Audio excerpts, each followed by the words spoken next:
Um, Good evening, ma'am. Good evening, Abhijit. Good Pleasure. evening, ma'am. Good evening. All right. So I'm sure all of you know me. I'm not going to go into the detail of introduction. So let's straight away jump to the session onto the data analytics, the HR analytics that we've always been doing. But it's always, I say, too good to connect with the trainees, participants on the social media. So most welcome to get connected with me on the any of the platform, whether it's Insta, Facebook, LinkedIn, Tumblr, Dig, anywhere, right? Okay, today we will be having a breakout room activity where will be some task which will be given to you, and let's see how you come up with a solution, right? Okay, to reinstate the sessions that we had done in the past, we started with the overview of HR. We understood the concept of HR people and workforce. We also talked about the benefits of HR analytics. We talked about the history of analytics, also with the importance and challenges. In the section two, we focused on the various tools which are available and what careers we can opt for after doing HR analytics course, and what are the various analytics domains that we have.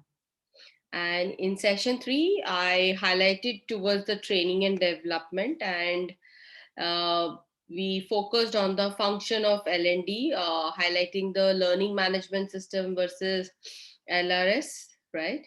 We talked about the top metrics which are being used, and understood the innovative way to measure training effectiveness, the methods that we focused by using Kirkpatrick model.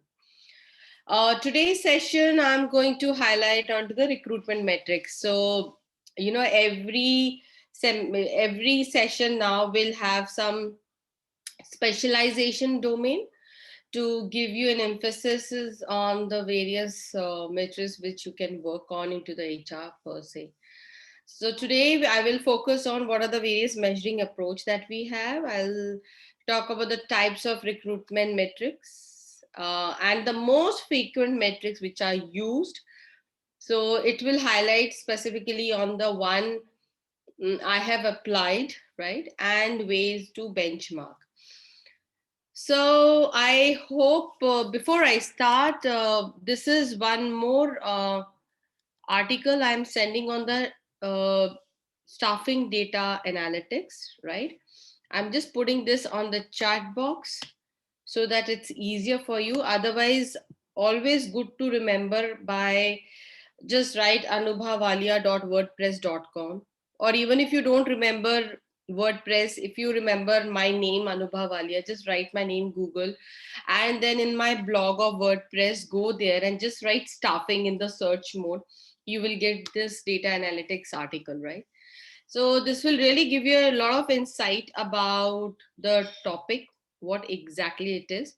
So I'm just sharing this just for a moment for each one of you, because I have, purposely kept it. The reason was to make you see what exactly the blog is all about onto the stuffing. So I hope you can see my screen now.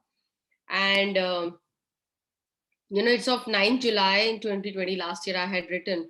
So this is about a very good staffing data analytics, a practical orientation of US and US body, a US company, and how they had used the analysis onto the quality applicants attracted by the requisition for the various score they had received versus the application they have received. And then it also focused on the quadrant. You will see this quadrant will talk about the correlation metrics on the x-axis and y-axis, and this will also give you the predicting future of rxy, which is 0.50, and this will help you to know the scatter diagram which we have depicted in this particular case. So can we proceed with the selection process or not, and then accordingly the job evaluation for each category. So it's a good read, trust me, and you will get a utility engagement, also focusing onto the salary front, understanding the applicant applicant who have joined, what is the deviation score to it, so standard deviation. So it's a good read. So I would say that once you get a free time, do read about this one. Okay, so let's move ahead, and I'll share my screen again on the PPT. One second.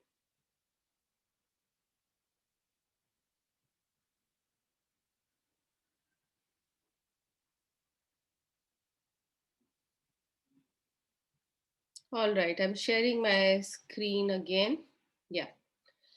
All right, so this was related to the staffing data analytics blog. Okay. And the last week I gave you the formulas on the various HR metrics that we had. Now, before I proceed, I would like to know how many of you did you really go through this formulas and the blog? Please be candid and honest.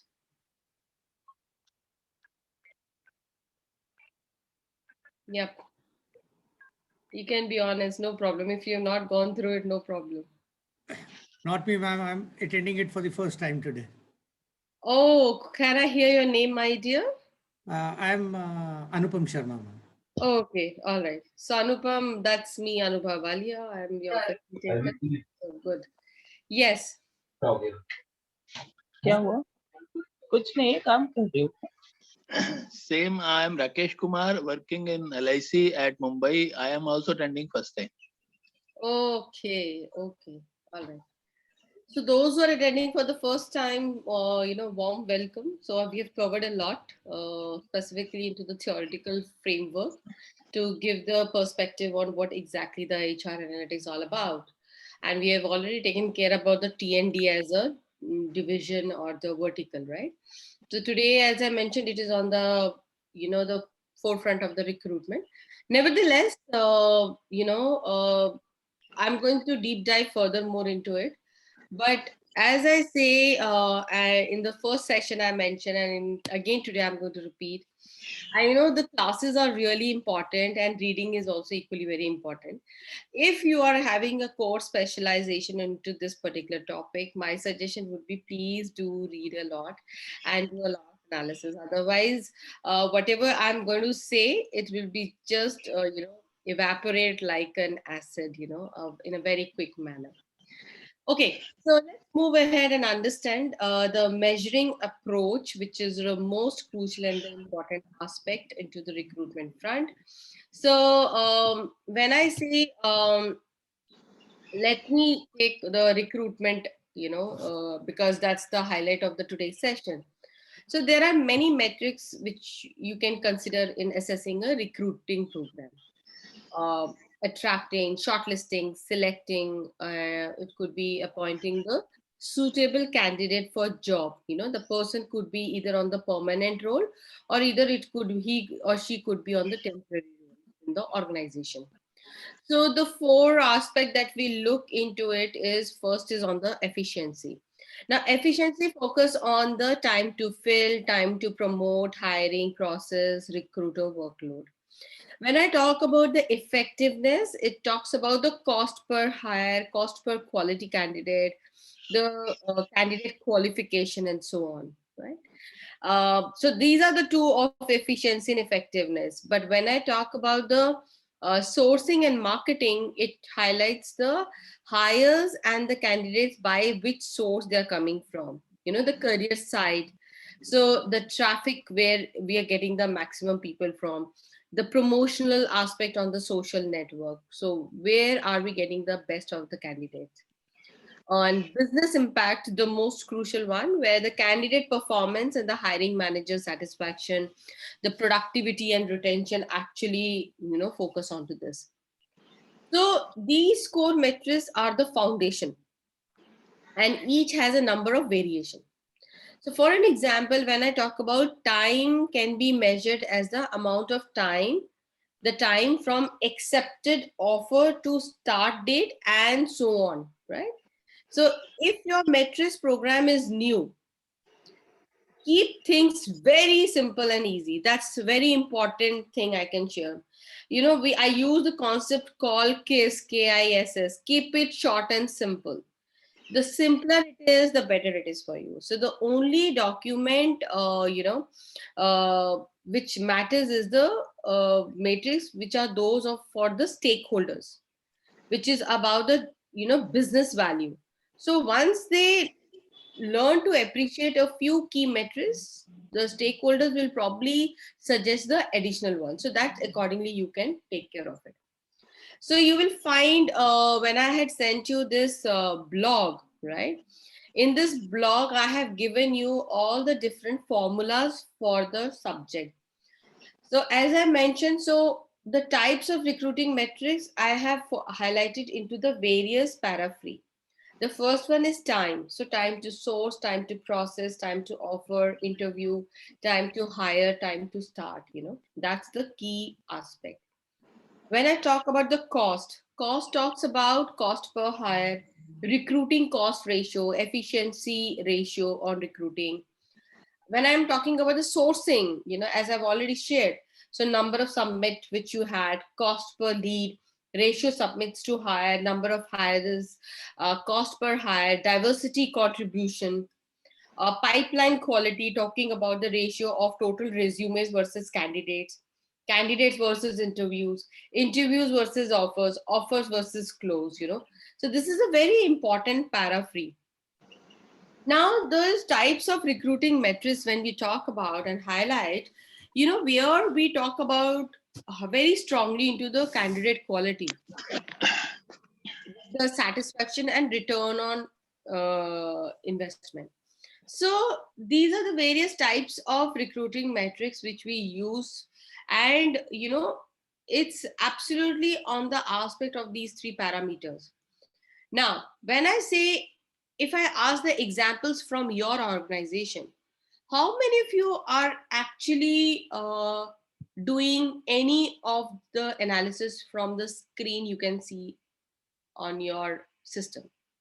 The topic. Anyone you have been working on any of the parameters in your organization? Anyone, please unmute yourself.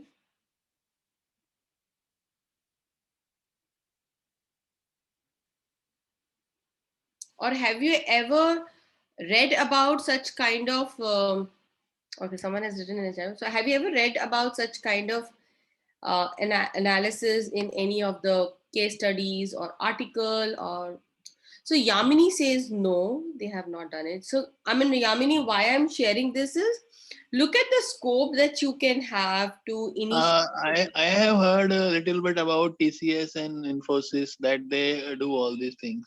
Yes, very true. They are very strong. So you will find most of the consulting firm, they are into this, and they will give you the real, the scenario of what is happening. Even they're very strong into the performance management, balance scorecard, Even this COVID period also, both these companies, they retrench very little, gave them some reduced salaries, and they are restoring it also, because due to this data analytics they were able to visualize the future needs and other things. So they did much better than most of the other companies. Superb, Rakesh. Well said. Very well said. So I think this is really important. And the most important, you should now figure it out how they are doing it, right? So let's try and build on this, so which will give you a much more insight. Okay, apart from Rakesh, anyone has some thoughts to share?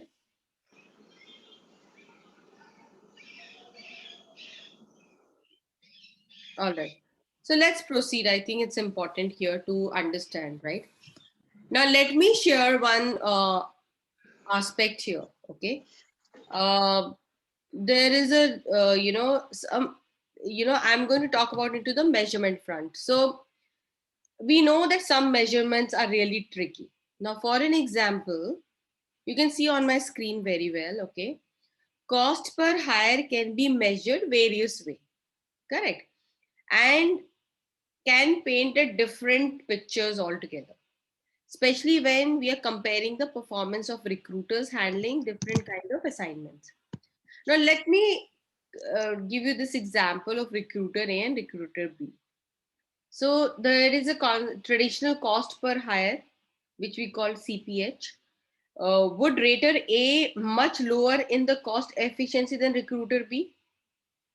Anyone? So if I have to ask you, which recruiter is the best, recruiter A or recruiter B, as per you? If there is a stat which has been given on the cost per hire versus recruiter RCR, that is recurring cost ratio. Anyone? So you can see the cost per hire for recruiter A is $4,400 and for B it is 12,000, right? Vice versa, when we talk about recruiting cost ratio, it is 8.8% for recruiter A and 8.6 for recruiter B. Now, tell me who is better?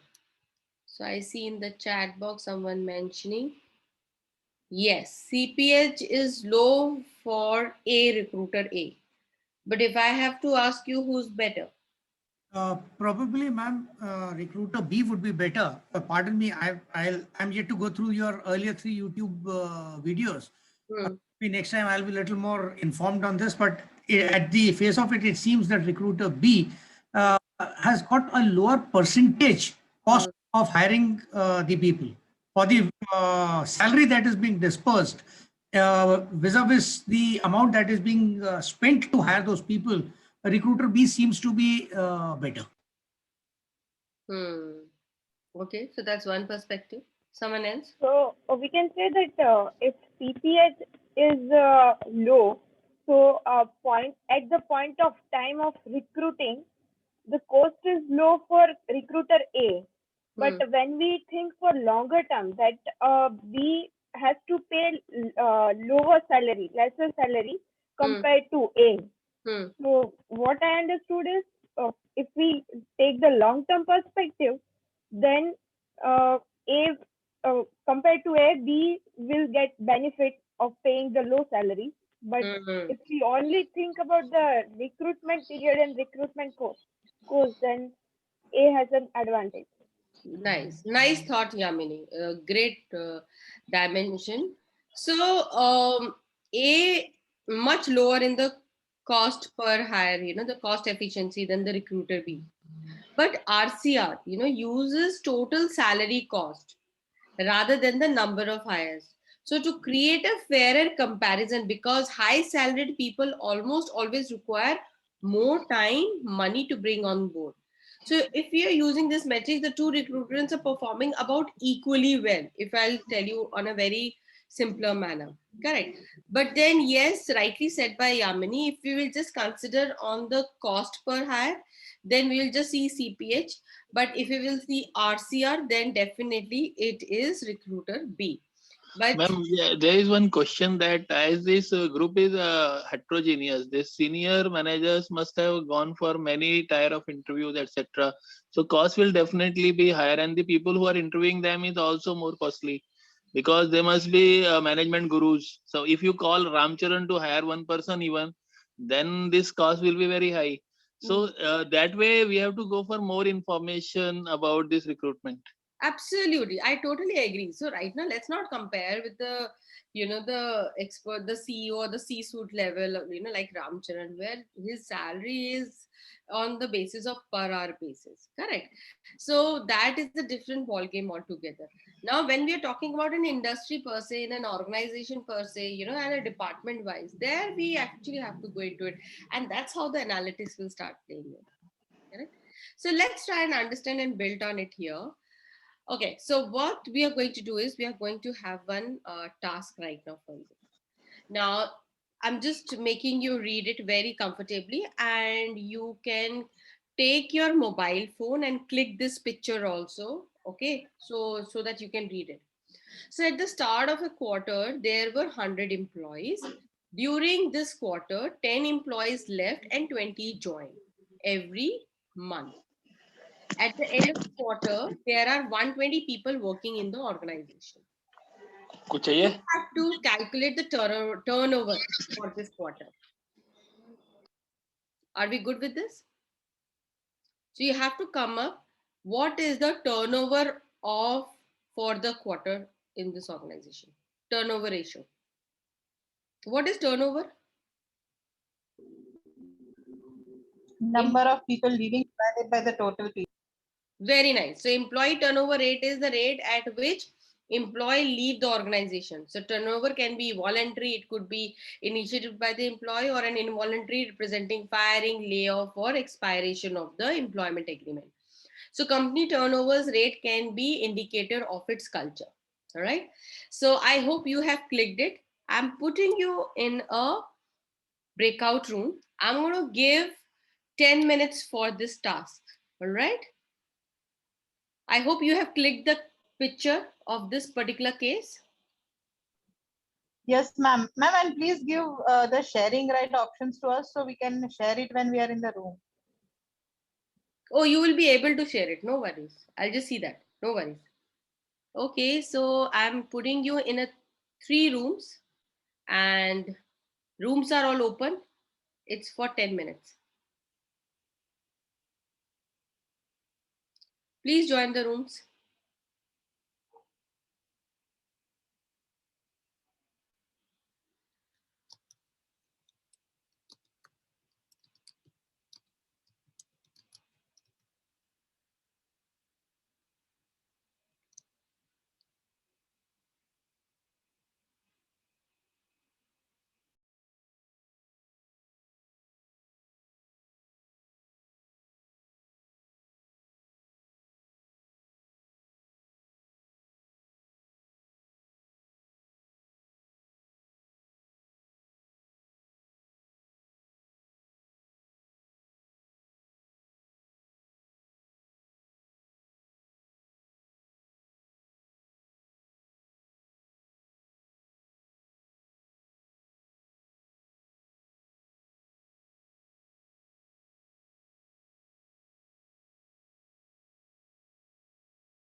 Namita, Ritu Malik, Durga, please join the rooms.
Wastage that we have, our place is too much.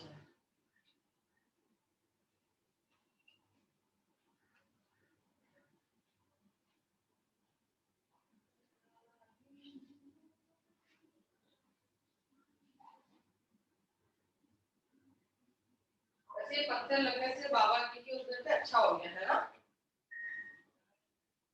पत्थर को उस पे रख दिया है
Okay, welcome back.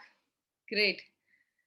So let's understand. We'll take one by one from the group. Okay. So which group would like to go first? Abhay, Murlidhar. Madam, Yeah. group three, madam.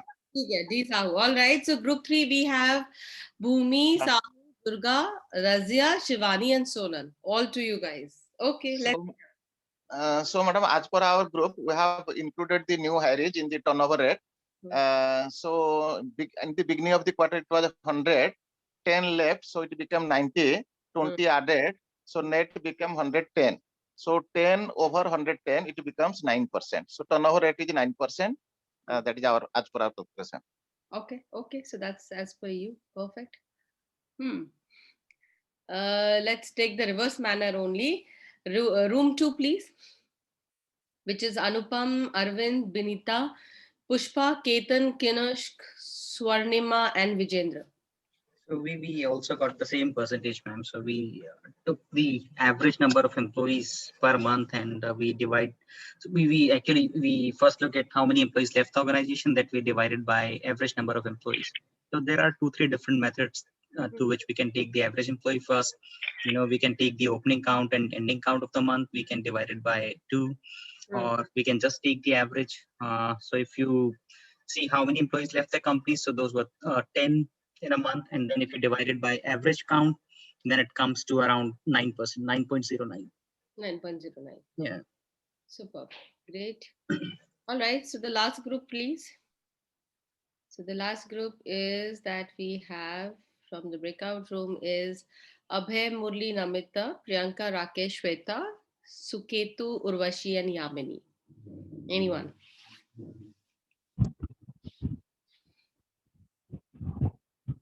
Urvashi, please go ahead.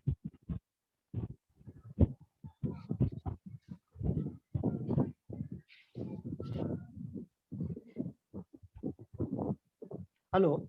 Sorry. I was just struggling to get myself unmuted and you know unmute and speak. So yeah. So the logic that we have used is the number of terminations per month have been 10. So 30 is the total count of terminations, and we have divided it by the average count of employees. So we have taken the opening balance for the month of January, which is 100, plus the opening balance of for the month of March. So 120 divided by 2, that is 110 again, and then we have taken the percentages. Okay. All right. Okay. So what is the percentage that you guys are getting? 27%. 27%. All right. So the two groups are getting somewhere around 9.9, 10%, and then 1%, one group is getting 27. Now, why I did this activity just to make you all realize 3 groups, two different answers. Calculation method is different. So let's try and understand what exactly happens. So you will find that, the turnover rate is, we know, is nothing but with the formula which I have just put it on the screen. So when we look back, at our example, we see that we had 100 employees, right? 10 terminations and 20 hires. So accordingly, yes, 9% you rightly calculated. Now this brings us to the turnover rate formula that we recommend for all of us, which is a very simple turnover rate is terminates during the period divided by employees at the beginning of the period. Now, so the approach in this line with the description which is given by the ISO, which is International Organization for Standardization, a universal norm for human capital reporting, which is published in 2018. It says which takes the total number of levers over a given period of time and divided by the total number of people in the organization. Now, the annual turnover rate formula is then formulated as given on the screen. It is nothing but terminates on an annual paraphrase divided by the employees at the beginning of the annual period, right? Now, it's been proposed, what they say, that turnover rates, actually equals to the divided by the average of the employees for each of the 12 months in the designated annual period. And the group 3 did talk about the averaging out. So the turnover rate calculation over 12 months becomes very, very sometimes important. Now, this is an alternative turnover rate formula which poses two problems. So let me tell you the first one. Okay, so according to the ANSI, right? Now, they say that employees would include both existing employees and the hires. It mixes both the hiring numbers and rate and the turnover number. This leads to an impure calculation. Now, consider the following example that we just set over 3 months period of the time for a simplicity reason, right? We see that every month 10 employees are leaving, while every month 20 new hires are joining. So according to this alternative calculation, which would make the average number of employees as the denominator, there are 30 terminations and on average 110 employees. So that is 100 plus 110 plus 120 divided by 3, right? So that becomes 110 employees.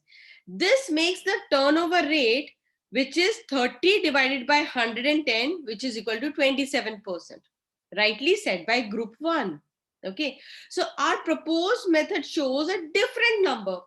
30 termination or divide by 300, 30 people divided by 100, that boils to 30% if we go with that number. So there are differences in that the first formula which dilute by the hires. So thereby we always say, once we are done with the turnover matrix calculation, we can analyze it, as we mentioned that there has to be a own set of metrics including 90 days turnover and the first year turnover. So we have to figure it out. Are we just considering 1 quarter or are we considering the 90 day 1 year element? So, once we are done with the turnover matrix calculation, we can analyze the data. Usually this is done through some sort of multivariate statistical analysis to see if there is any strong cause and effect relationship between the predictor of turnover and the dependent variable. So for you as an HR analytics professional, you have to see the analysis, statistical analysis per se. So mixing hires and the termination in a rate calculation might muddy the interpretability. So one potential way to deal with this might be to include a predictor which accounts for this factor, but the importance of keeping the analysis in mind is the true regardless. If you will not do that, then it will be a challenge. The second element is the concern that is the alternate approach allow us to change the denominator within the calculation time period. Now this poses another problem. A simple example which I have illustrated on the screen. Our proposed method shows a different number. So 30 terminations divided by 100, which is the employees at the start of the period, that boils to 30%. So the 3 months turnover rate is therefore 30%. This also makes sense as 30 out of 100 people we started with left.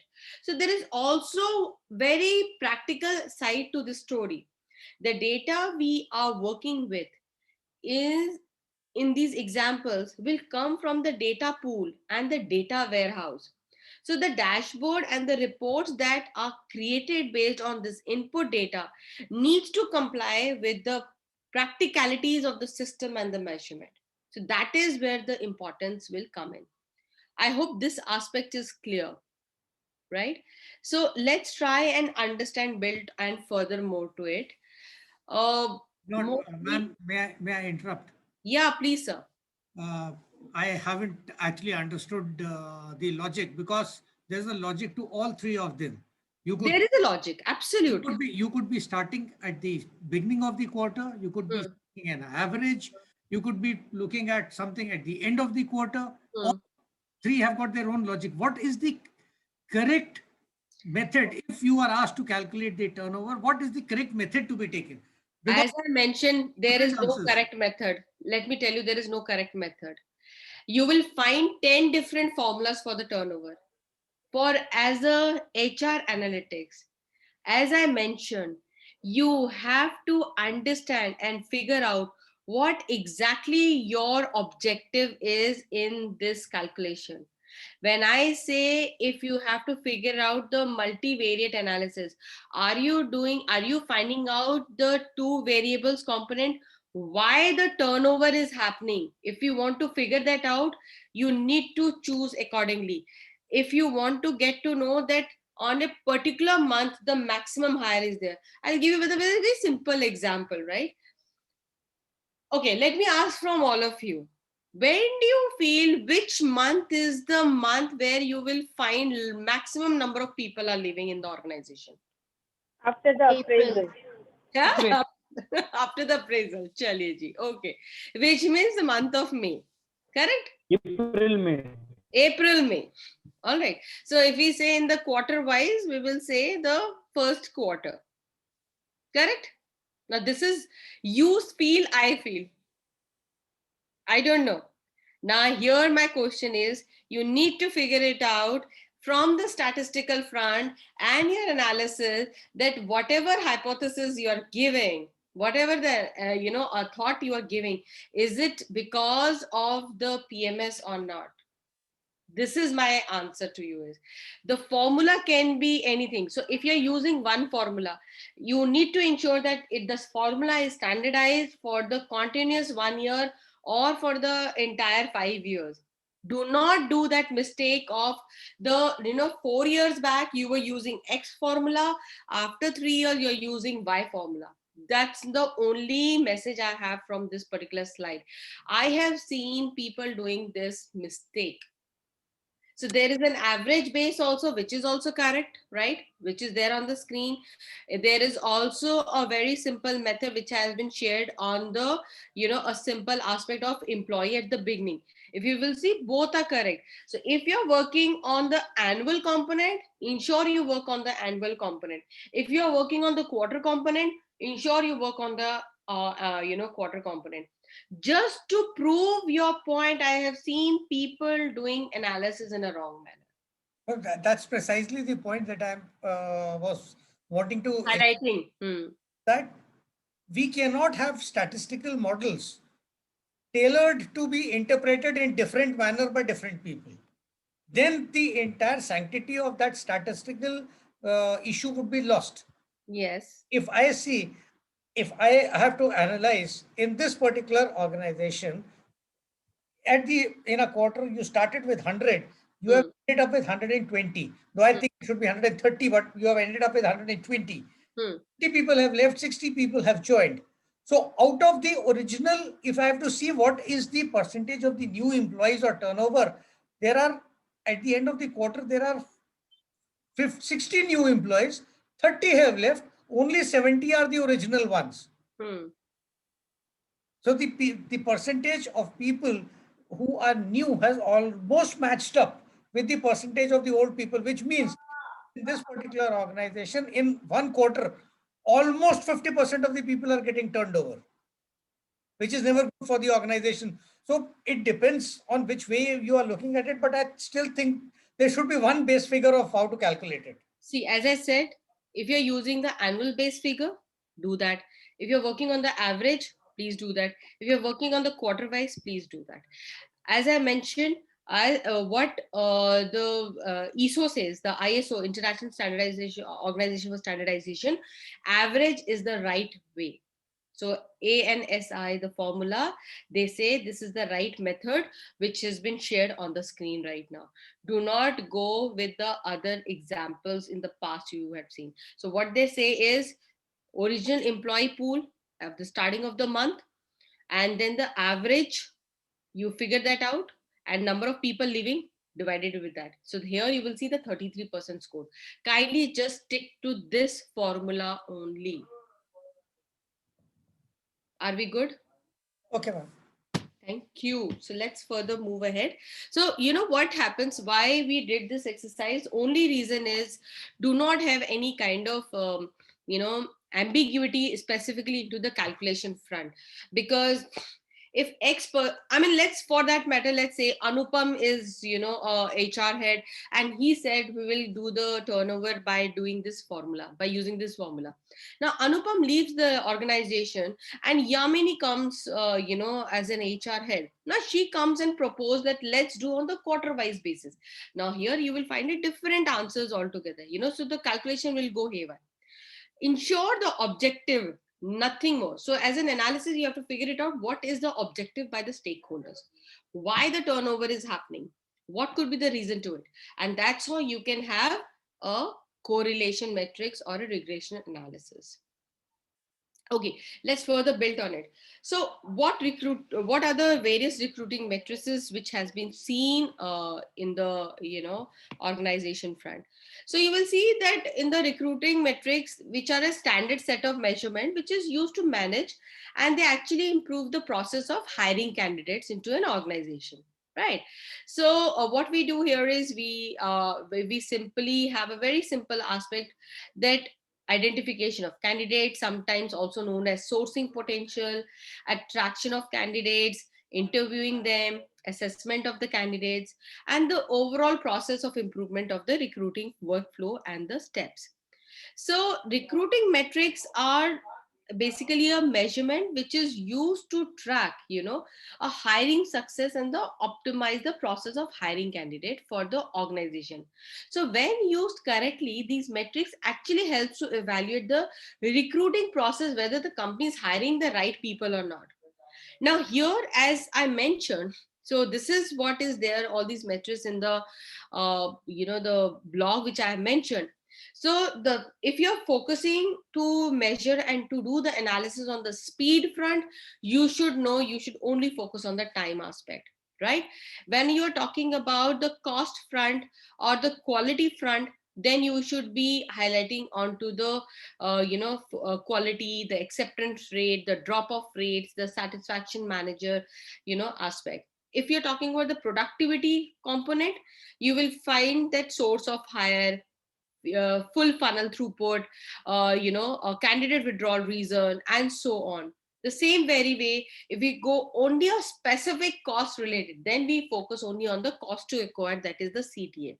So objective here is, when we are doing analysis front, now imagine the speed and the quality can be the two parameters to be compared, and then you can further deep dive into, you can take up only one particular variable. Let's say time to fill versus first year quality. These are the two different variables which you will compare on the aspect of the speed and the quality, and figure it out that whether are these two reasons leading to the turnover or not. This is all hypothesis I'm saying. So, it becomes a very, very big picture to work upon. Now, when I see mostly frequently used recruiting matrices, which are time to fill, time to hire, source of hire, first year attrition, quality of hire, hiring manager satisfaction, candidate job satisfaction, applicant per opening, selection ratio, cost per hire, and so on. So they are 19 of them, which is mostly frequently used. Okay, now let's understand one at a time.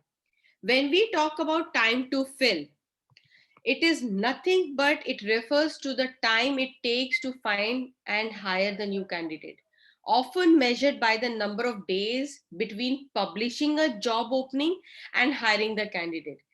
So time to fill influenced by supply and demand ratio of a specific jobs, as well as the speed at which recruitment department operates. Now, it's a very great metric for a business planning and offers a realistic view for the managers to assess the time it will take to attract a replacement for the departing employee. So guys, if you want to initiate a process here, you will find that a very good project can be actually initiate on the time to fill. The second, time to hire. Now imagine time to hire, which represent the number of days between the moment the candidate is approached and the moment the candidate accept the job. So in other words, I would say that it measures the time it takes for someone to move through the hiring process once they have applied. Now, time to hire thus actually provide a very solid indication of how the recruitment team is performing. And here, this metric is also called time to accept. So you just see, so time to hire, look at the, I've given you, the statistics here. The US average is 24 months versus rest of the world it is 26 months, so this is how it takes time overall onto the for the customer service, for the engineering, and so on for the sales. So this is just a ballpark figure which I'm measuring and giving it to you. Now when I say about the source of hiring, you can track down the on the job posting in the organization portal. You can see the career page, you can see the sourcing agency, you can check the social media. So you can actually track down the source. And the Google is one of the very finest way to actually give you the statistics into this front, that whether the people who have applied through the career page or if they have applied to the social media, and which particular source you are getting the best of the candidate. So that's why they will use the head hunting very strongly rather than recruiting as a word. Then we have a first year attrition, right? Now the first year attrition is something which is a key for recruiting metrics. It also indicates a very strong hiring success. Now people who leave in their first year of the work fails to become the full productive. Harvard Business Review says that any individual will adapt the culture and will become productive if the person stays in an organization for 1.8 years. That means 1 year 8 months. So do not expect, even you should not be thinking that you can do some abracadabra or some you will give us some interesting output, right? Exactly in 1 year. I mean, obviously there are certain percentage, so let's not go into those front. The certain 5% deviation we always take, they are a great fast track performers, but I'm talking about the overall organization employees, those who get asked to work in the organization. So when you manage the attrition, here it means that the contract is terminated by the employer. So unmanaged attrition means that they leave on their own accord. Now this is also another insight which needs to be worked onto the analysis front. And majorly I have seen people miss out on the analysis. So the former is often an indicator of a bad first year performance or the bad fit within the team. It could be possible the person would be a great performer, but has not given much time. There is another the second aspect is they say an indicator of an unrealistic expectation which causes the candidate to quit. Now this could be due to the mismatch between the job description and the actual job, or the job which has been oversold to the recruiter. So the metrics can be also a turned around as a candidate retention rate. I'm going a little bit deep dive, but understanding that yes, you all will go through the blog and then you will relate to it what I'm trying to say. The quality of hire, it often measures by someone whose performance rating gives an indicator of the first year performance of the candidate, right? So the candidate who receive high performance rating are the indicative of hiring success, while the opposite holds true for the candidate with the low performance rating. Now the low first year performance rating are indicative of a bad hires.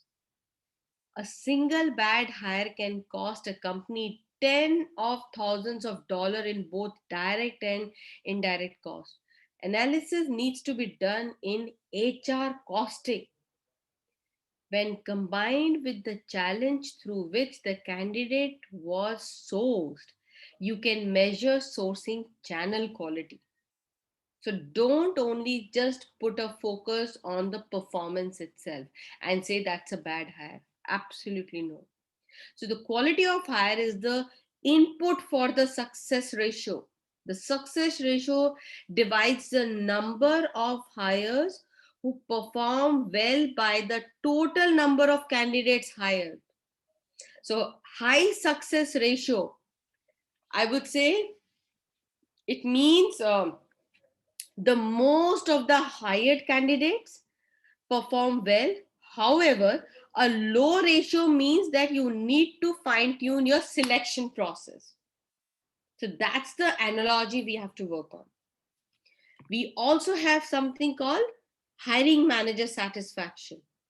Now, in this, when we are talking about hiring manager satisfaction, it is a very strong recruiting metrics, which is the indicative of a successful recruiting metrics, let me tell you. So when you are hiring a satisfied a manager, when the hiring manager is satisfied with the new candidates in his team, the candidate is likely to perform well, fit well in the team. In other words, I would say the candidate is more likely to be successful hire. The same very way when we talk about candidate job satisfaction. So here it's an excellent way to track whether the expectation sets during the recruiting procedures, the process match in reality. So a low candidate job satisfaction actually highlights mismanagement of the expectations or incomplete job description. So it's very important to give the more realistic view for about the job to the potential candidate. And the same way we have the there is a two things we call, one is a realistic job preview and the second one we call is job fit measure.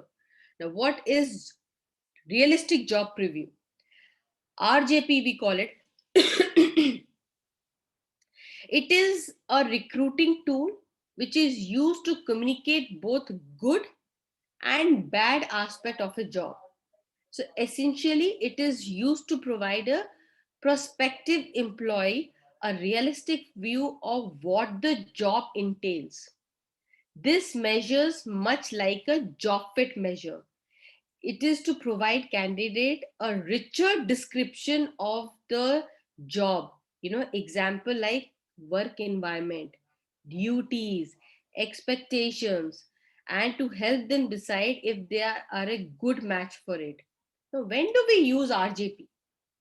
For reducing turnover. And most of the time HR analysts really don't know. For reducing turnover, they should, first thing they should measure is RJP. They will keep doing analysis here and there, but they will not do RJP. It should be used as a candidate self-evaluation tool rather than the traditional selection device of what we used to do in traditional selection device like cognitive ability test, accomplishment record, and so on. Don't do that. Right? When I talk about job fit measure sometimes is also referred to an organization as a organization fit or a person organization fit or person environment fit or a fit check tool. Kindly do not get confused in future whenever you hear such kind of terminology. I will repeat this terminology again. I said organization fit. I talked about fit check. I talked about person organization fit. And I talked about person environment fit. All are same. It is job fit measure.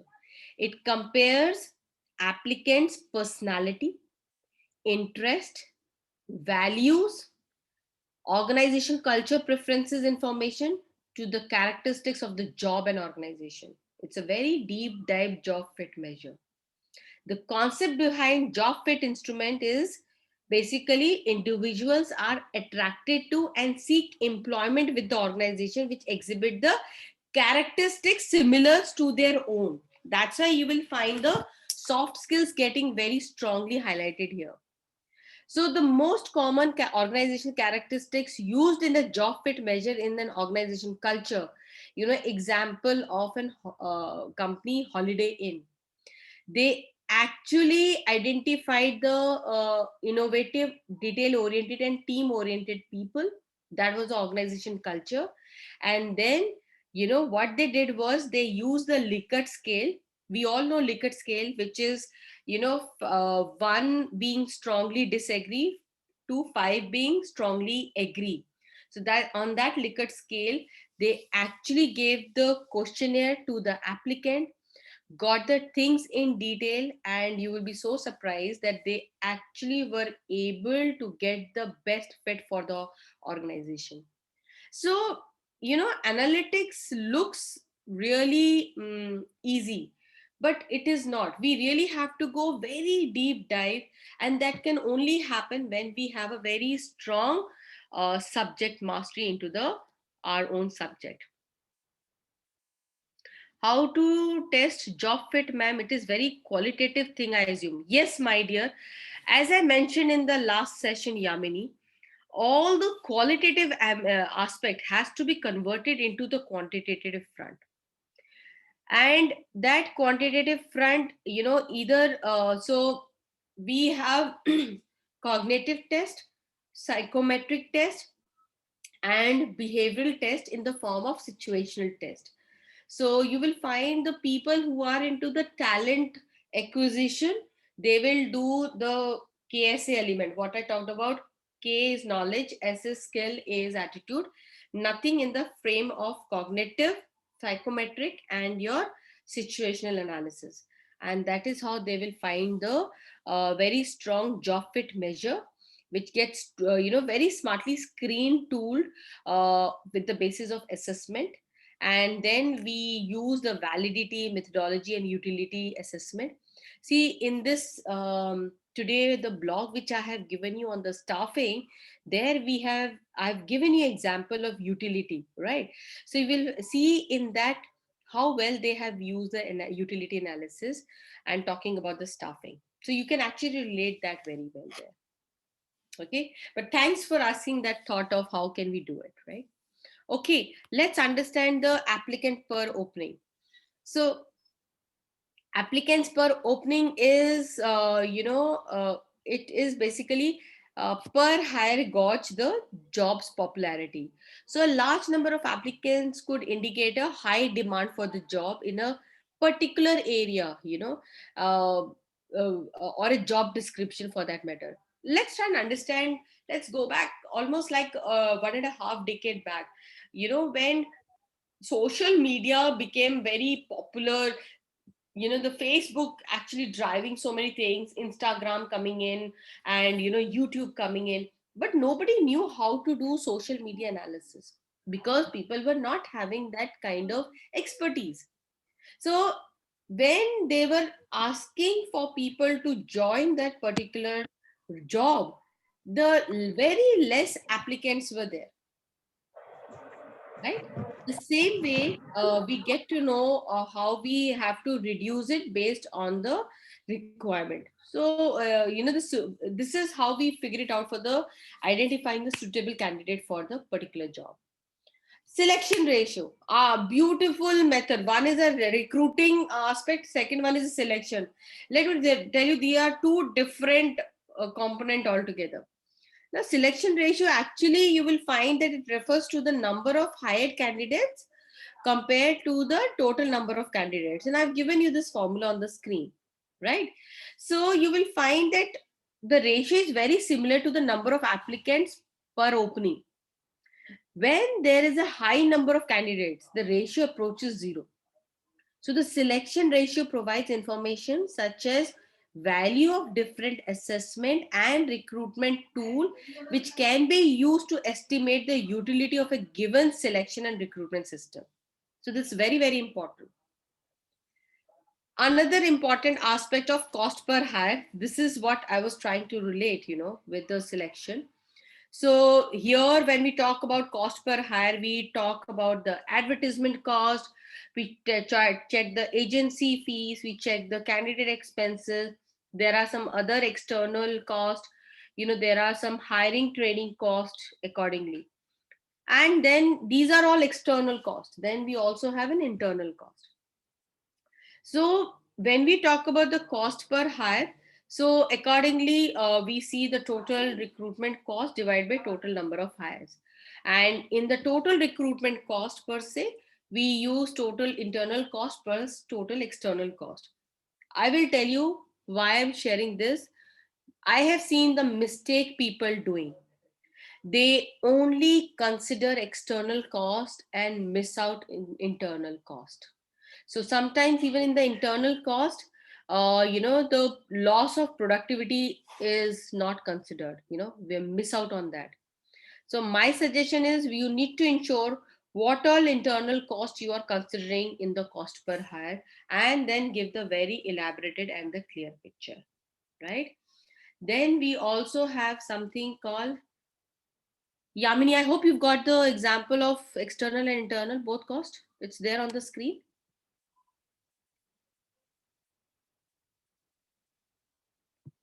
Okay, thank you. Okay, candidate experience, right? Net promoter score. Let me ask you, how many of you have used net promoter score? Ma'am, we use it. Who's this? Urvashi. Urvashi, very nice. Urvashi, would you like to share this about you from your organization example, please? Yes, so we use it in our global people survey. We have a question which says that, how likely are you to refer this company to your friends or colleagues or in your group. So if the scale is again from 1 to 10. If a person selects 9 or 10, that means they are like the advocates of the company. And if somebody does, 1 to 1 or lower than 6, that means they're like detractors. And 7 and 8 are kind of, they are passive. They may not, they may not. So there's a formula to it. And yeah, I think you have given it out there. Yeah. So we have the promoters and we minus the detractors out of it. And that's how we get the score. Thank you so much for sharing, Urvashi, about this.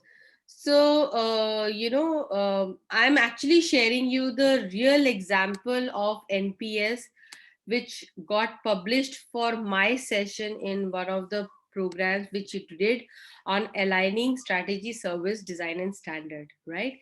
So there were a very strong candidate, and the total attendees were 16, which happened on 21st December 2020. It was a 1.5 hour program, and rightly said. So the index range from -100 to 100. It measures the willingness of the customer to recommend the experience of the event or the session. Okay. And I was really happy because I got a very strong insight. And this says, Ki Anubha, in your session, there was no derailers. So no detractors were there. And only, 27% were the passive. That means they were satisfied. And when I talk about promoters, that means there were 73% people were promoters who rated the session of 9 and 10 and were typically loyal and enthusiastic about our services. So this is why and how it becomes very important to do the NPS. So again, it is on the application basis. Great. So thank you so much, Urvashi. So it's always good to share the practical and the real experience of the people. So I thought to share the real example from my feedback. Okay, so 1 second, I'll just um, do the sharing of the screen again.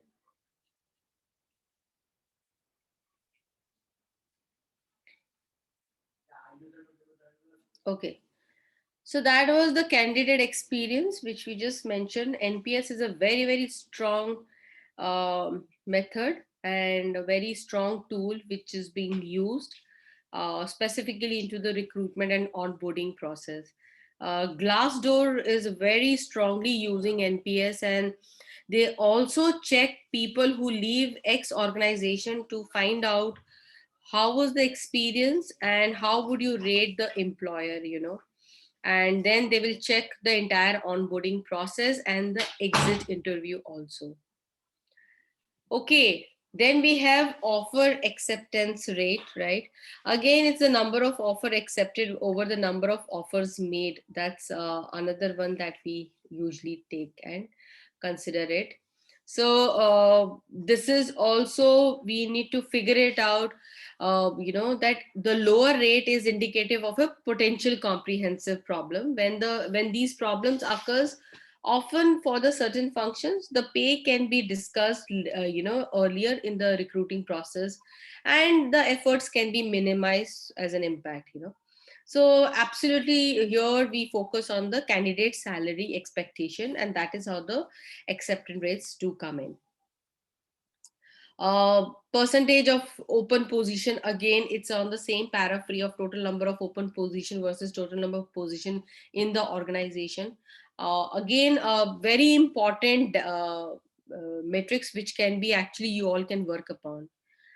Application completion rate, this is something that you will figure it out, that interesting for an organization which elaborate online recruiting system. So many large corporate firms, you'll find candidates to manually input their entire CV in the system before they actually apply for the job. So you will find that the dropouts in the process is very indicative of the problem of the procedures. You will find a very smart system which has come up after this kind of analysis. Is what they say is that if you're applying through LinkedIn in the company's website, so they actually culminate it together, and what you have put your details in LinkedIn actually gets filled in the site of the organization, and that's how you save a lot of time. So again, it's organization basis how you do that. Recruitment funnel effectiveness, we work on the yield ratio, that is number of applicants who successfully completed the stage over divided by the total number of applicants who entered this stage. So example is how many applicants applied versus how many CVs got screened. So if I see 750s to 50, that becomes 15:1 ratio. So it's absolutely up to you, and so on. With the yield ratio can be done it for the number of candidates submitted leads to the hiring manager's acceptance, and so on. So you can figure it out and make your metrics very effective from the recruitment front. We also do the sourcing channel effectiveness, and sourcing channel effectiveness is also very important here to figure it out that yes, in this, what all things that can be used, which social network has been used by the organization. So whether the people are coming mostly from the LinkedIn side, Twitter side, Facebook side, and you can get the entire detail of the different channels very strongly. So you must use this. Some recruitment agencies that also makes sense, this formula. Yeah, absolutely. So again, what happens with the recruitment agency, you need to ensure the JD that you're providing so that you don't get into the misfit aspect. Otherwise the turnover will become high. So ensure when you're hiring the recruitment agency, even they also do the same thing. So we can figure that out. They are mostly into headhunting, so they really know who's heading which particular position. And then if any new position is coming up, based on the current role, they will provide you, okay, this is the opening which has come up, shall we consider you for this particular role? So that's how the headhunting happens in a very detailed manner. So ma'am, like we want to see how the recruitment agency is giving us people. So would it reflect, like if we have these figures, use the same formula, so and we are rejecting, like our organization is rejecting people, so like they might not fit the culture. So the problem would be with the organization, the head, the departmental heads, or with the JD. or both? Both. It can be both. So you have to see, the job fit requisition, as I mentioned about, you have to figure that out with the people, because see, it can be again the people, those who are into headhunting. For an example, I knew Graphic consultant, ABC consultant. They're very strong into headhunting. So just to give you an example, if Anubha is having a XYZ experience, and this recruiters know that Anubha is actually handling this role. So let's say why company is looking for a similar kind of profile, then what they will do is they will only send my profile after taking my consent. And if I don't give consent, they will not give the profile. Majorly, I have seen the error again. The smaller players, they're still, figuring out, and probably they will try to find out. Okay, the person is pretty talented. Maybe we can explore. So at a seniority level, you can't do that. At a junior level, still, you are at a nurturing stage. Where you can take that punt. But the culture misfit should not be there then. Otherwise, then the people will leave very fast. Attrition rate would be very, very high, and then the cost, you have to bear it. So it becomes a very huge cost when the people leave the organization, right? Okay, so let's understand sourcing channel. Yes, again, very strongly how much money we are spending versus the number of successful applicant per platform which is being used. Again, your the marketing budgets can be seen. They take out the budget from there, because that's how it gets clubbed.